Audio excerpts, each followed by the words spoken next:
Hello everyone, आप सबका मेरे यूट्यूब चैनल के स्विचार्ड सीरीज़ में स्वागत है।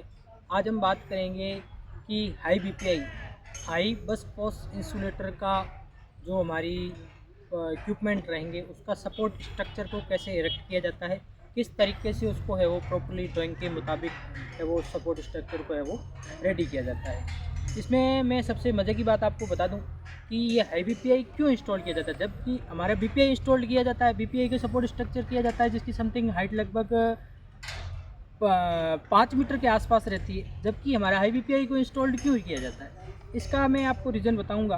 कि जो देख रहे हैं कि जहाँ से क्रॉस बाईपास कहीं रोड जा रही हो, उस रोड के अंदर नीचे बहने वाला जो भी वाहन है या किसी तरीके से उसको हार्डनेस को रोकने के लिए उसको थोड़ा हाइट पे है वो लिया जाता है, ताकि उसके ऊपर से जो भी ट्रांसमिशन लाइन जाएगी उस लाइन का जो भी वोल्टेज है या चार्ज है उससे कोई बहने वाले रोड के ऊपर बहने वाले व्हीकल्स के ऊपर उसका गलत कोई इम्पैक्ट है वो ना पड़े। इसके लिए उसको थोड़ा हाइट पे है वो लेने के बाद में उसकी है वो हमारी लाइन है वो कनेक्ट है वो उसके साथ में है वो स्ट्रिंग है वो कनेक्ट है वो की जाती है। इसके लिए मैं पहले आपको इसके बारे में है जो सपोर्ट स्ट्रक्चर की ड्राइंग्स को बताऊंगा, उसके बाद में मैं इसके हाई बीपीआई के जो भी स्ट्रक्चर है उसके सपोर्ट स्ट्रक्चर को आपके साथ में वो शेयर करूंगा। सबसे पहले मैं ये बता दूं कि ये हाई बीपीआई जो भी स्ट्रक्चर है ना, ये जो भी इक्विपमेंट स्ट्रक्चर है टॉवर को छोड़ने के बाद में जो भी इक्विपमेंट स्ट्रक्चर है उसकी सबसे मैक्सिमम हाइट 5.5 मीटर है वो इसकी रहेगी। मैक्सिमम हाइट है वो हाई बीपीआई की हमारी है वो रहती है। Thank you. ये आप देख रहे हैं कि ये हमारे 220 के वी हाई बीपीआई की जो ड्राइंग्स है, इस ड्राइंग्स के भी यहाँ पे मैं आपको समझाना चाहूँगा कि बाकी वाली ड्राइंग्स के हिसाब से और इस ड्राइंग में क्या फ़र्क है वो भी मैं आपको साथ साथ में बताता जाऊँगा। कि आपने एलए और बीपीआई या फिर सीटी और सीवीटी की ड्राइंग्स देखी होंगी, उसमें जो हमारी 7 नंबर की ब्रेसिंग है वो लगती जा रही थी और ऊपर जाके 8 नंबर की या 9 नंबर की ब्रेसिंग लग रही है। लेकिन इसमें है जो हमारी जो 7 नंबर ये 5.5 मीटर की हाइट में 7 नंबर और 8 नंबर एक एक ब्रेसिंग लगने के बाद में जो 1 बाई 1 उसको चेंज होते हुए 7-8 नंबर की है वो ब्रेसिंग्स है वो ऊपर की ओर है वो लगती जा रही है। ये देख रहे हैं कि ये हमारी 7 नंबर की ब्रेसिंग लग रही है, इसमें 7 नंबर की ब्रेसिंग्स है वो समथिंग 5 ब्रेसिंग लग रही है।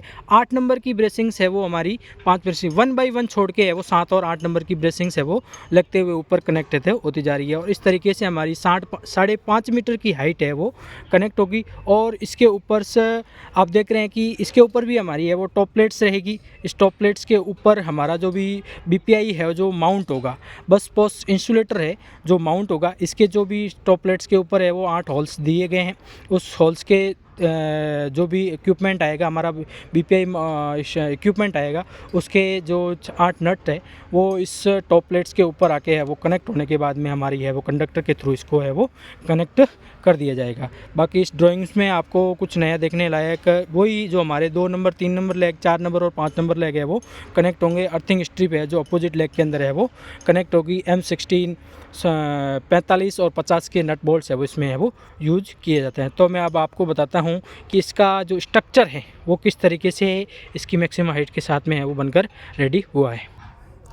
ये हमारा जो हाई बीपीआई का स्ट्रक्चर बनकर है वो रेडी हो गया है। इसमें आप देख रहे हैं कि ये हमारी जो 7 नंबर की ब्रेसिंग्स है, ये हमारी 7 नंबर की ब्रेसिंग है वो कनेक्ट हो रही है। इसके ऊपर जस्ट 8 नंबर की ब्रेसिंग्स है वो कनेक्ट, इस तरीके से ये ऊपर 7 नंबर की ब्रेसिंग्स है वो कनेक्ट हो रही है। ये आप देख रहे हैं कि हमारी 7 नंबर की ब्रेसिंग है। इस तरीके से 7-8 नंबर की ब्रेसिंग्स है वो चारों तरफ है वो कनेक्ट होगी। और ऊपर जाकर हमारी है वो टॉप प्लेट्स लगेगी। टॉप प्लेट्स में है वो इंटरनली है जो एक डाया के साथ में है वो हमारे 8 होल्स है, वहाँ जाकर हमारा जो बीपीआई है जो माउंट होगा और वहाँ जाके टॉप प्लेट्स के ऊपर जाकर है वो कनेक्ट होगा। एक चीज़ मैं आपको इसके समथिंग एक रिगार्डिंग सपोर्ट स्ट्रक्चर के रिगार्डिंग एक जो भी प्रिकॉशन हमें यूज करनी चाहिए वो भी बताता हूँ कि इस नट बोल्ट को टाइटनिंग के साथ में इस तरीके से टाइट किया जाना चाहिए ताकि इसकी जो 3 चूड़ियाँ हैं, जो वॉशर क्लीट लगाने के बाद में हमारी जो 3 चूड़ी है वो हर एक स्ट्रक्चर में हमें बाहर आनी चाहिए ताकि हमारा एक